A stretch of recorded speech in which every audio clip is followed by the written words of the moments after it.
Чойжл сүрэн сайд 2022 оноос хойш эрчим хүчний сайд хийж байгаа. Энэ хугацаанд бол салбарт ямар шинжилэл хийгдээгүй. Оюун эрдэнэ ерөнхий сайд эрчим хүчний реформыг маш зоригтой эхлүүлсэн. Гэхдээ тэр хүний хийсэн алдаа нь бол чойжл сүрэн сайдыг эрчим хүчний сайдаар өөрийнхөө кабинетд авсан гэж би харж байгаа. Тэгэхээр Зандан шатар ерөнхий сайд та энэ алдааг давтаад хийх гэж байна гэж бол харж байна. Тэгээ чойжл сүрэн сайд бол хоёр л төслийг хөдөлгөхийн төлөө явсан. Нэг нь бол бодийн гэгддэг бөөрөлжүүдийн 300 мегаваттын цахилгаан станц. Нийслэлээс 300 тэрбум төгрөгийг аваад бондоос аваад өгсөн. За дараагийнх нь Баянгийн гэгддэг эсвэл өөрийнх нь ч гэж хүмүүс ярьдаг 600 мегаваттын цахилгаан станцын төсөл байгаа.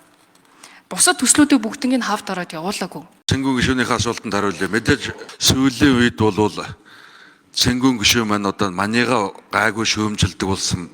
Манийгаа шөөмжлэхээр таны яриадаг олон нийтийн дунд өсөж байгаа бол би өдөр болгон танаар шөөмжлүүлэхэд одоо бэлэн байна.